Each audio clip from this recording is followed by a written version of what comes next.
जिन माता बहनों के संतान उत्पत्ति नहीं हो रही है, उन्होंने गाय को गेहूं खिलाने चाहिए।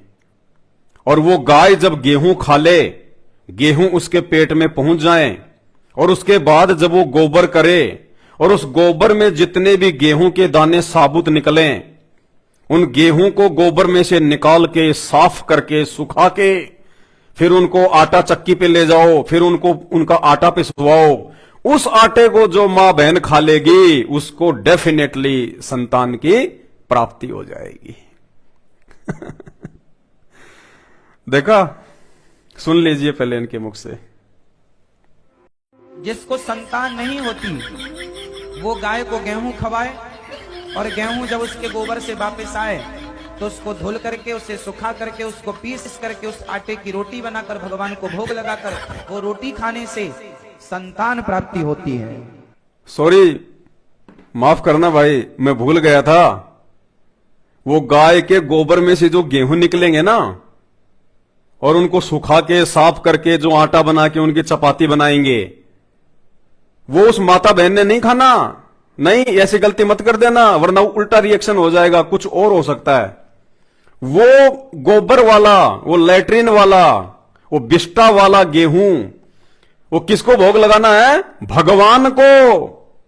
अब इनके भगवान कौन है? ये तो श्री राम को भगवान मानते हैं, श्री कृष्ण जी को भगवान मानते हैं, राधा जी को भगवान मानते हैं। तो भाई बहन, आप लोगों ने जो जो श्री अनुरुद्धाचार्य जी को मानते हैं, इनके ज्ञान को जो है सत्य मानते हैं, वो भाई बहन, और जिनको संतान नहीं है, जिनको संतान चाहिए, तो वो भाई बहन वो गाय के गोबर वाला गेहूं और उसका पिसा हुआ आटा और फिर उसकी रोटी बना के श्री रामचंद्र जी को भोग लगाओ, और श्री कृष्ण जी को भोग लगाओ, और राधा जी को भोग लगाओ, क्योंकि अनुरुद्धाचार्य के भगवान तो वही हैं।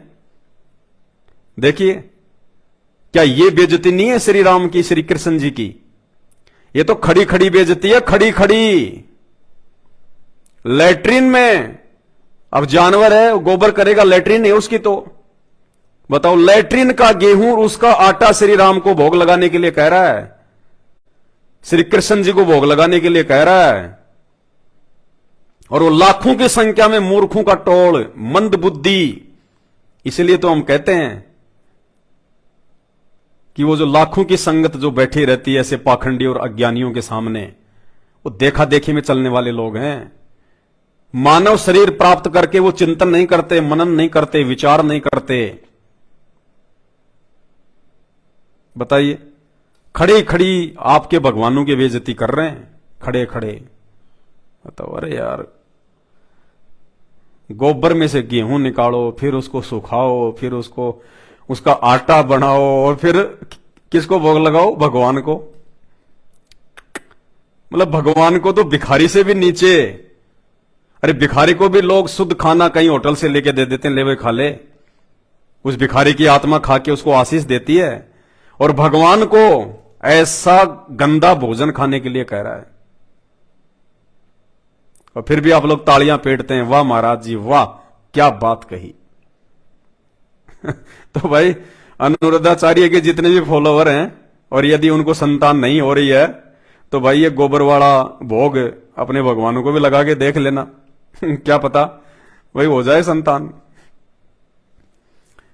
इसलिए पूर्ण परमात्मा कबीर साहेब, सतगुरु रामपाल जी भगवान को आज धरती पे आने की आवश्यकता पड़ी। ऐसे ज्ञानहीन पाखंडी लोगों ने धर्म की ऐसी की तैसी करके रख दी, धर्म का सत्यानाश कर दिया, केवल अपने धार्मिक धंधे के लिए। ना इन लोगों को धर्म का पता, ना इनको धर्म की परिभाषा का पता, ना इनको भगवान का पता, ना इनको भक्ति का पता। ये पढ़ते हैं गीता जी और मंत्र देते हैं राधे राधे। इनकी आंख फूट गई। गीता जी अध्याय 8 श्लोक नंबर 13 इनको दिखाई नहीं देता कि ओम इति एक अक्षर ब्रह्म व्यवहारण माम अनुसमरण ये प्रयाति तजम देहम सयाति प्रमाम गतम। कि अर्जुन, मेरा तो एक मात्र ओम मंत्र है, ओम। ये ओम के अलावा और किसी भी शास्त्र में कोई मंत्र नहीं है। यजुर्वेद अध्याय 40 श्लोक नंबर 15 ओम मंत्र है, क्योंकि वेदों का सार है गीता जी, जो गीता जी में ज्ञान है वो ही वेदों में ज्ञान है। केवल एक ओम मंत्र है हिंदू धर्म के ग्रंथों में, और कोई मंत्र नहीं है जाप करने का। तो क्या खाक पढ़ा इन्होंने वेद? क्या खाक इन्होंने गीता जी पढ़ी? सत्यानाश कर दिया भगत समाज का। अंत में सबको गधा कुत्ता बना के छोड़ेगा ये नादान। ये उपाय बता रहा है। साइंस फेल कर दी इसने, साइंस विज्ञान फेल कर दी, और इतना आसान तरीका बता दिया बांझपन दूर करने का। गाय के गोबर से गेहूं निकालो और भगवान को भोग लगाओ। अरे वाह भाई वाह, धन्य तेरे माता पिता भाई।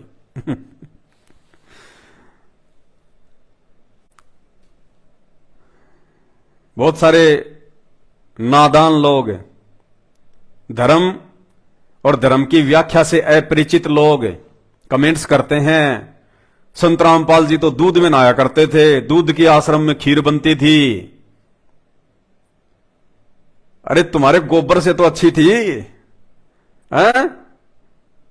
तुम्हारे इस गोबर से तो लाख गुना अच्छी थी। तुम्हें तो गोबर खाने के लिए आदेशित किया जा रहा है तुम्हारे अपने हिंदू धर्म के संतों के द्वारा, गोबर खाने के लिए, भगवान को खिलाने के लिए।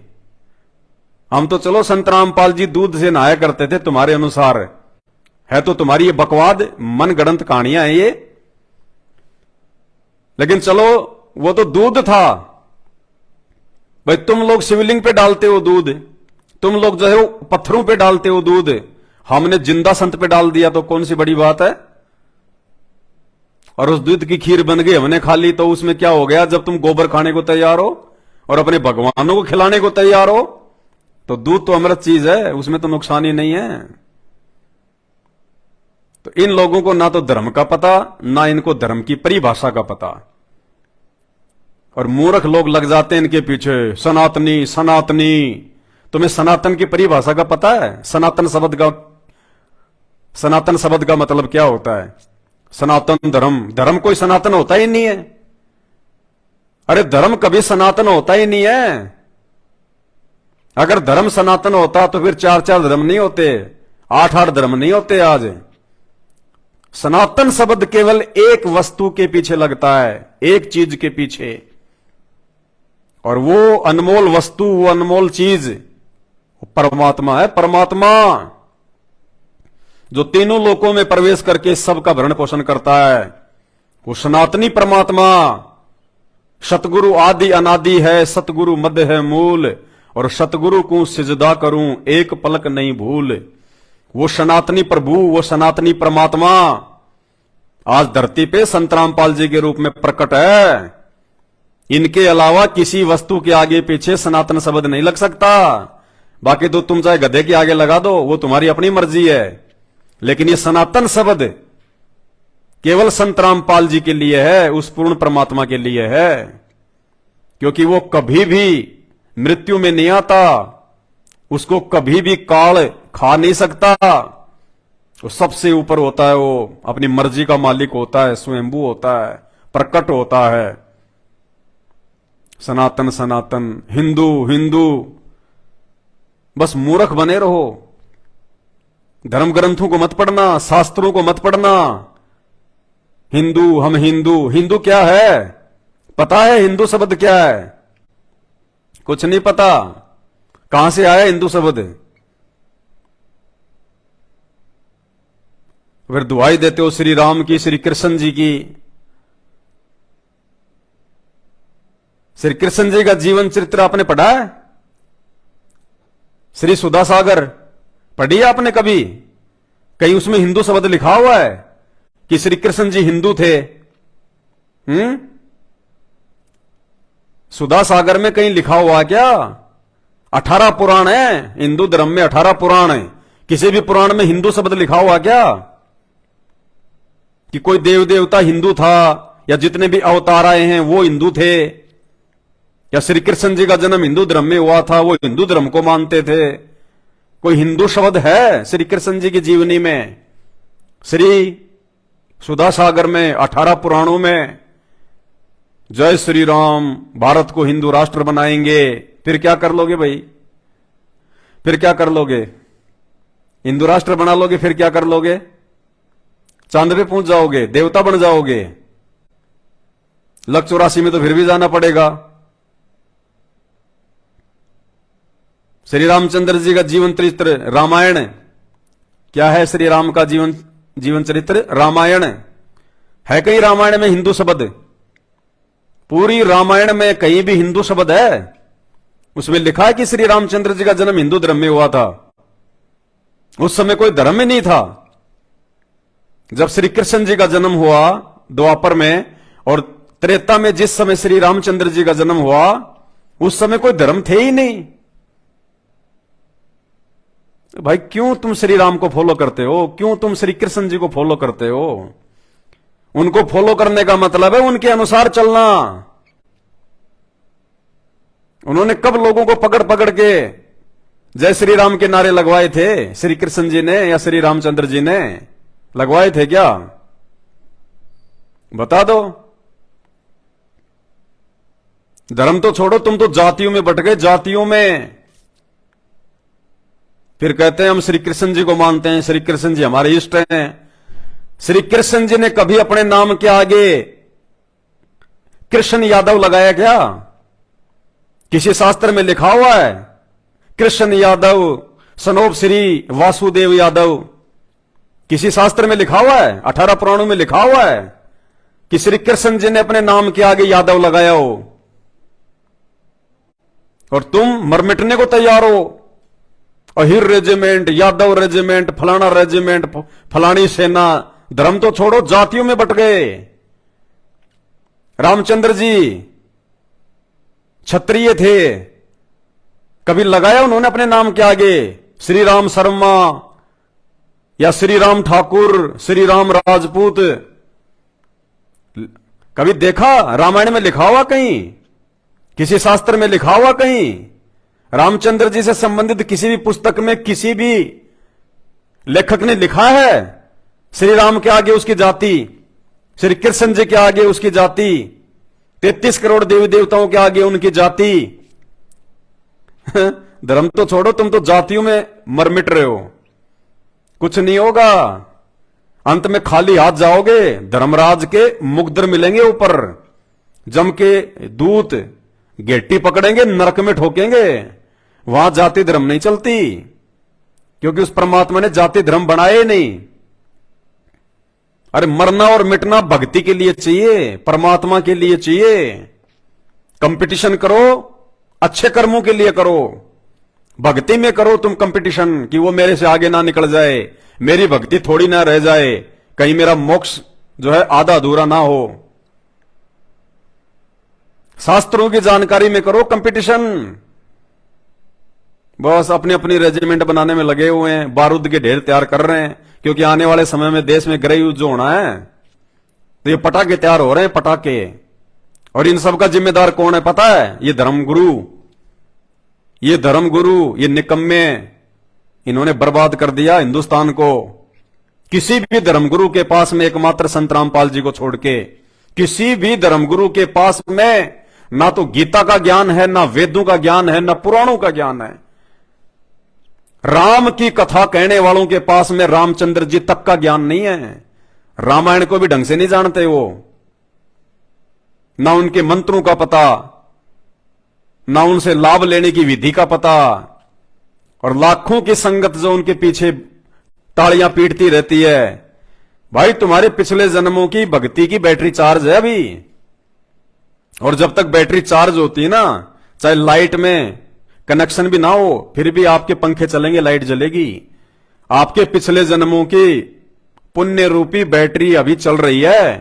तुम सोच रहे हो कि मुझे मेरे गुरुजी से लाभ मिल रहे हैं, मुझे फलाने संत से लाभ मिल रहे हैं, मैं नारियल फोड़ रहा हूं वहां जाके मेरे को उससे लाभ हो रहा है, मैं वहां जाके धागा बांध के आ रहा हूं, मैं गोवर्धन की परिक्रमा कर रहा हूं, मैं बद्रीनाथ जा रहा हूं, केदारनाथ जा रहा हूं, खाटू श्याम जी जा रहा हूं, मंदीपुर के बालाजी जा रहा हूं, मैं पेट पलनिया जा रहा हूं। कुछ नहीं, कुछ नहीं। वर्तमान में धरती पे कोई देव देवता नहीं है, कोई भी। सारे देवी देवता विलुप्त हैं वर्तमान में, क्योंकि सभी देवी देवताओं का सिरमौर, सभी देवी देवताओं का सरदार, सरताज वो कबीर परमात्मा संत रामपाल जी धरती पे प्रकट हो चुके हैं। अब इस पृथ्वी पे देवी देवताओं का नामो निशान भी नहीं है। जब रात्रि होती है उस समय चांद भी अपनी चांदनी फैलाता है, तारे भी टिमटिमाते हैं। सुबह जब सूरज निकल जाता है ना तो चांद उसकी रोशनी फीकी पड़ जाती है, तारे तो दिखाई नहीं देते। तो वर्तमान में वो कबीर परमात्मा संत रामपाल जी के रूप में धरती पे प्रकट हो चुका है और उनकी रोशनी अर्थात उनके इस तत्व ज्ञान के आगे ये सभी साधु संत महात्मा देवी देवता सब फीके हो गए, सब फैले, कुछ नहीं कर सकते। संत रामपाल जी के सत्संग सुनना शुरू कर दो, वरना ये नकली संत ऐसे ही तुम्हारे को गाय का गोबर खिलाते रहेंगे। इनको शर्म नहीं आई ये बात बोलते हुए कि जिसको संतान नहीं हो रही है गाय को गोबर गाय को जो है वो गेहूं खिलाओ और उसके गोबर में जो साबुत गेहूं निकले उनको पीस के आटा बना के भगवान को भोग लगाओ। अरे मूर्ख आदमी, तू भगवान की बेइज्जती कर रहा है कि भगवान की इज्जत कर रहा है? गाय के गोबर से निकले हुए गेहूं तू भगवान को खिला रहा है? अरे परमात्मा ने खेतों में गेहूं पैदा करवा रखे हैं, गाय के गोबर की क्या जरूरत है? इनकी बुद्धि काल के हाथ में है। ये संत महात्मा नहीं है, ये हिंदुस्तान की जनता का बेड़ा गर्क कर रहे हैं, बेड़ा गर्क। ये सब के सब काल के दूत हैं, काल के एजेंट। मरने के बाद खुद भी 84 लाख में जाएंगे और आप लोग तो जाओगे कहां? जब गुरु नरक में जाएगा तो चेला कहां जाएगा? चेले के पास तो रास्ता ही नहीं।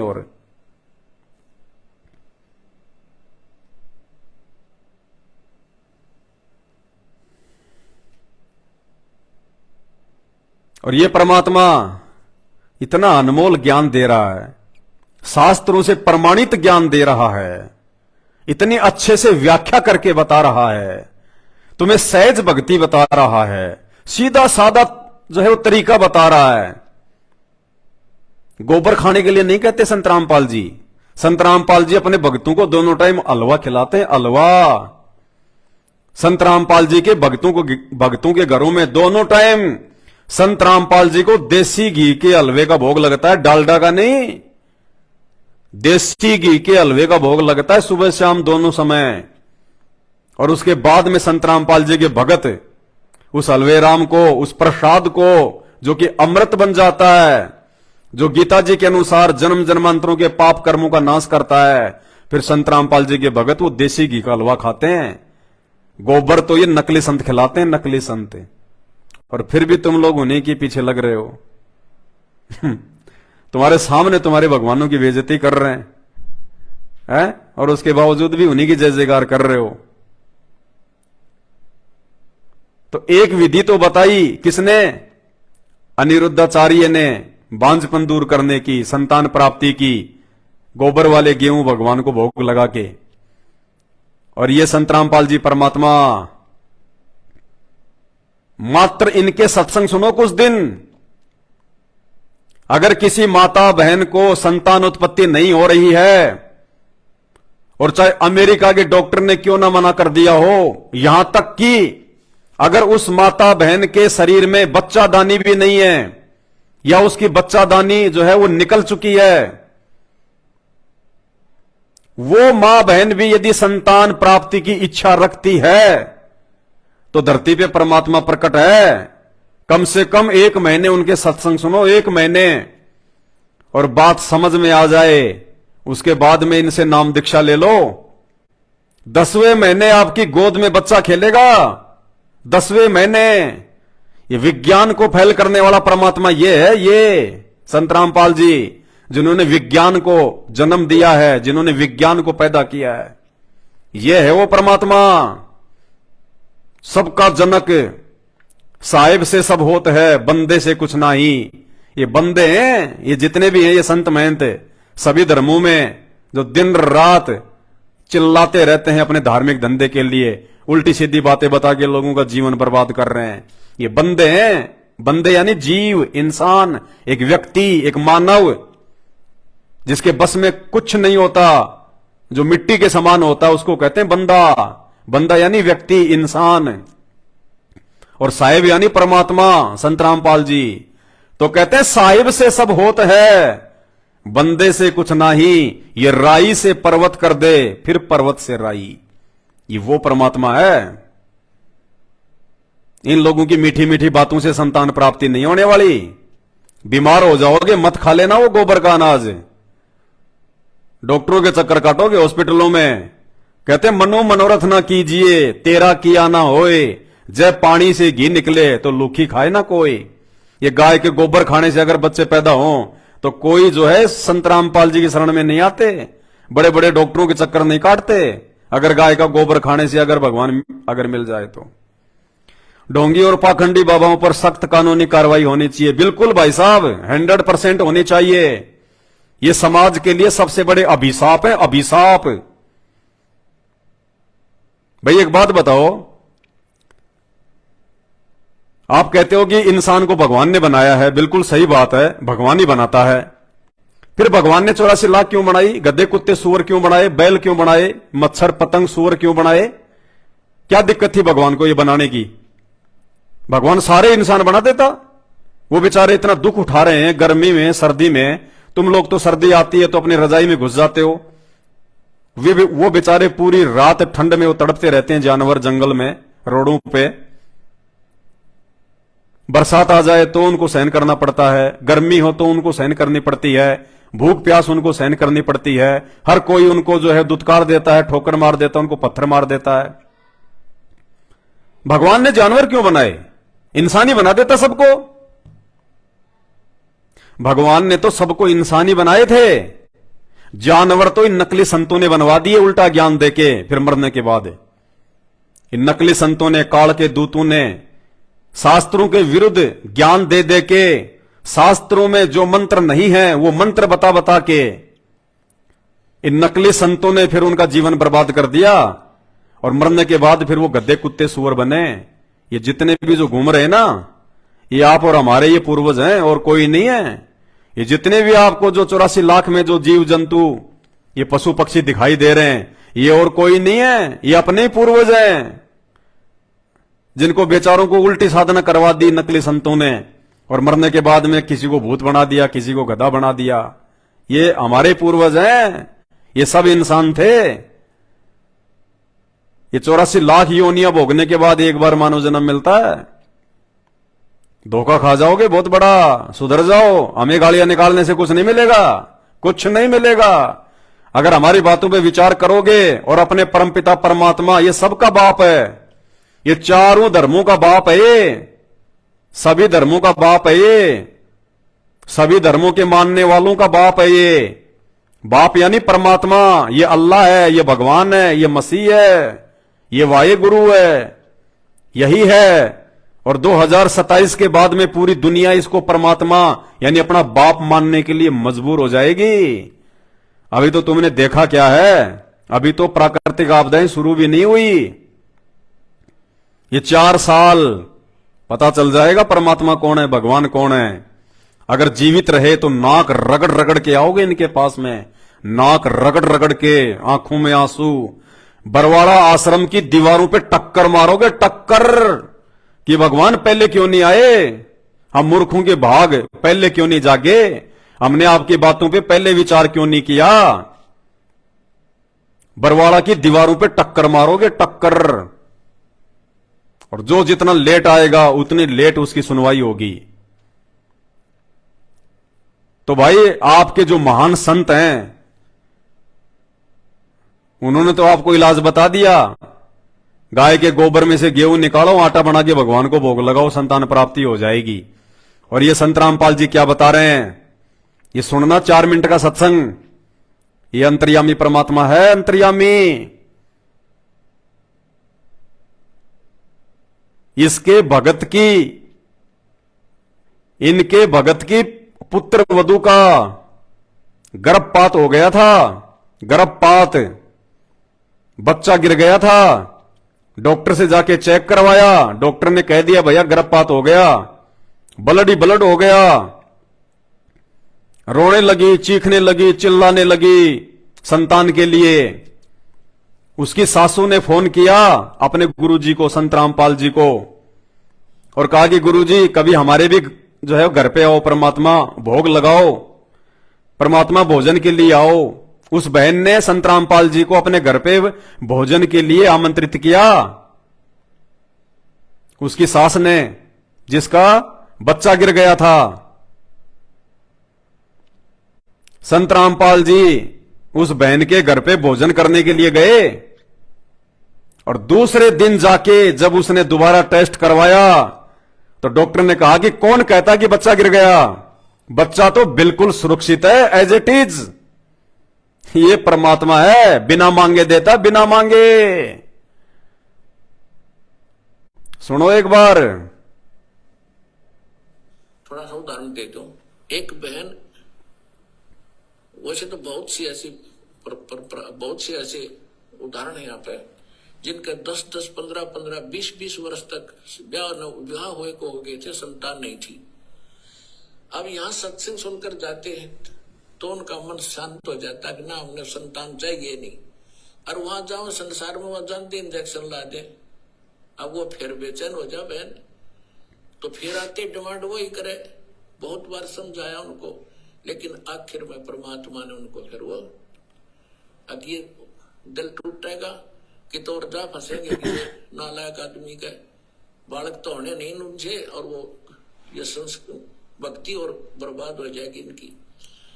तो उनको एक बहन को अपने कभी तो असंतोष कर ले, फिर घर वाले जाकर फिर नो के बता कोई जीना है, बालक नहीं, इतने दिन हो गए नाम ले रखा, फलाना काम काहे का तू गुण गाती फिरती है।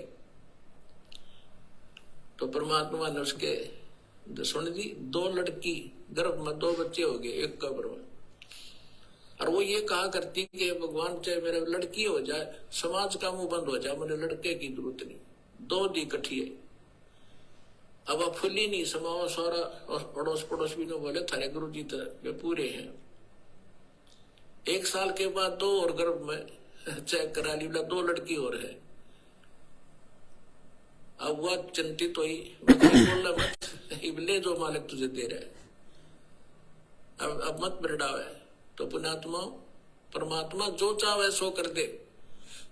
एक बात देखो पुण्यात्मा, हर तरह से हर पहलू पे ज्ञान दिया जाता है। और सुनो, एक बहन और उसकी सास ने नाम लिया। सास का दृढ़ विश्वास था, वह बहन बेटी बालक थी। उसके एक लड़की थी,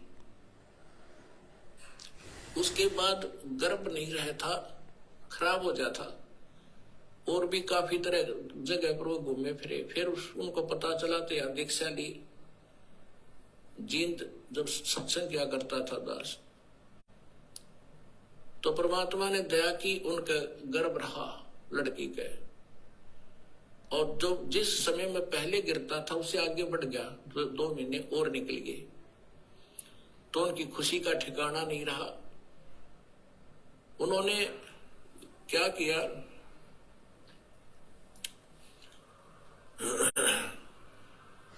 जब हमारी थोड़ी सी संगत थी, ज्यादा नहीं थी, थोड़ी संगत थी, तो किसी दूसरे उनके पड़ोस में एक और भक्त था, उसने प्रार्थना की कि आज गुरुजी हमारे यहाँ भोजन करने की दया करो।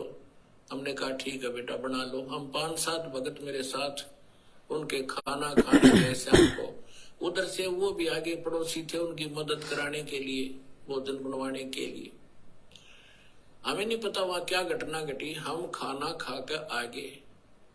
वापस आने के बाद सुबह रात को फोन आया उसकी सास का कि गुरुजी से कहियो मेरी पुत्र वधू का गर्भपात हो गया और बहुत बुरी तरह रो रही है।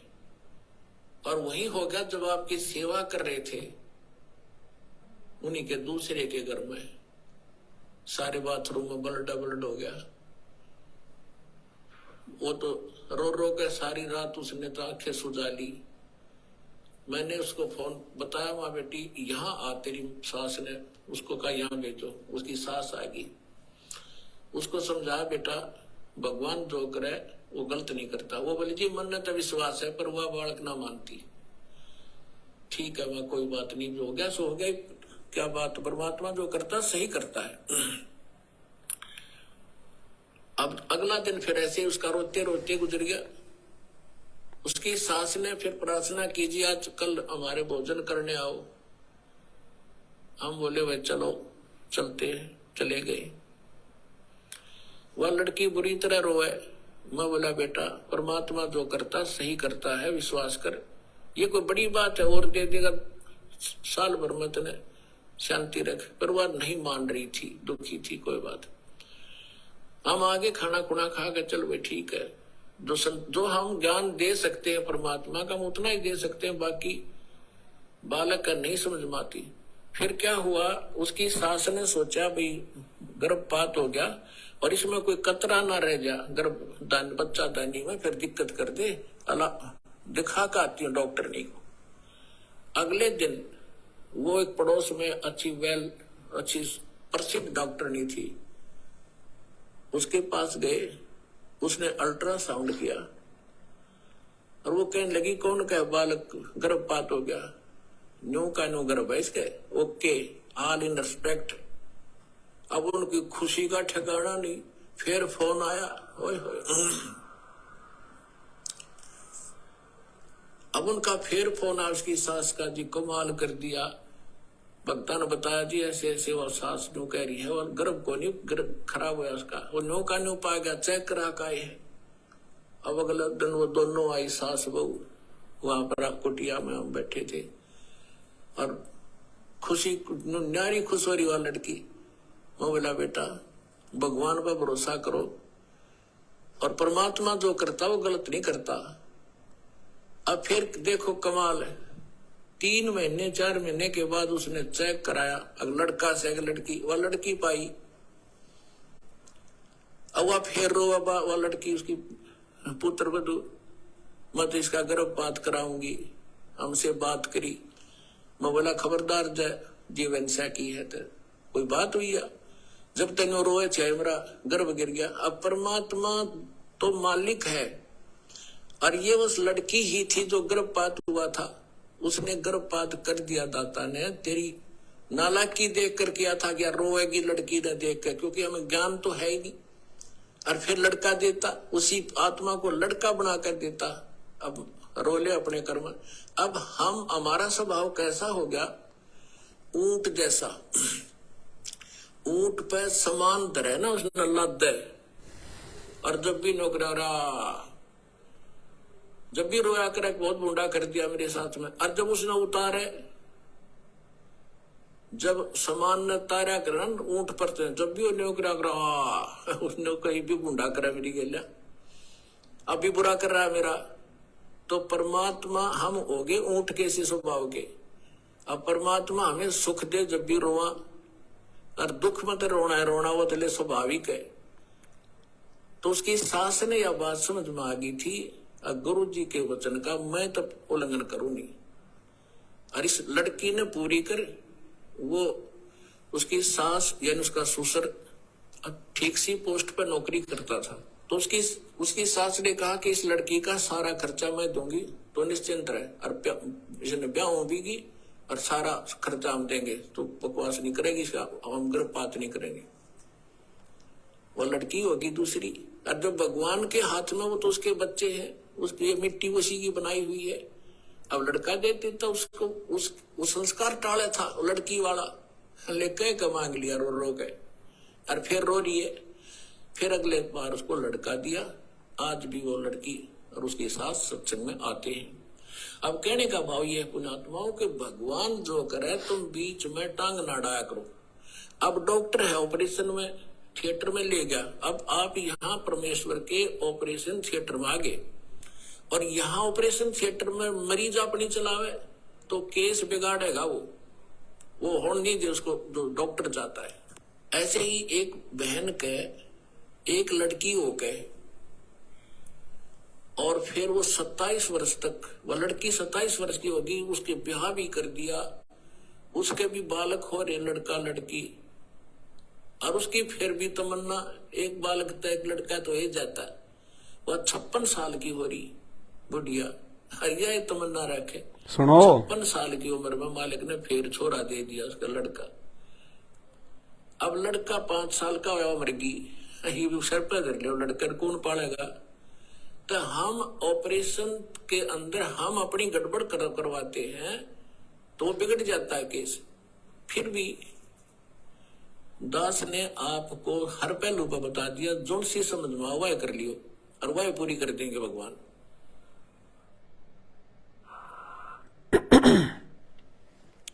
परमात्मा कह रहे हैं दास ने आपको हर पहलू पे बता दिया, जो चीज चाहिए वही मांग लेना और उसी को पूरा कर देगा भगवान। संत रामपाल जी की भक्ति करने वाला यदि उसको धन चाहिए तो केवल धन का टारगेट रखे, फिर मोक्ष नहीं मिलेगा। और धन में परमात्मा इतना गाड़ देगा, दुनिया देखेगी कहां से आ रहा है, लेकिन मोक्ष नहीं मिलेगा। जिसको संतान चाहिए और वो भक्ति भी कर रहा है और उसके मन में कि मुझे बेटा चाहिए, बेटी चाहिए, संतान चाहिए, परमात्मा उसको संतान दे देगा और इतनी दे देगा उसे संभाले नहीं जाएंगी, लेकिन मोक्ष नहीं मिलेगा।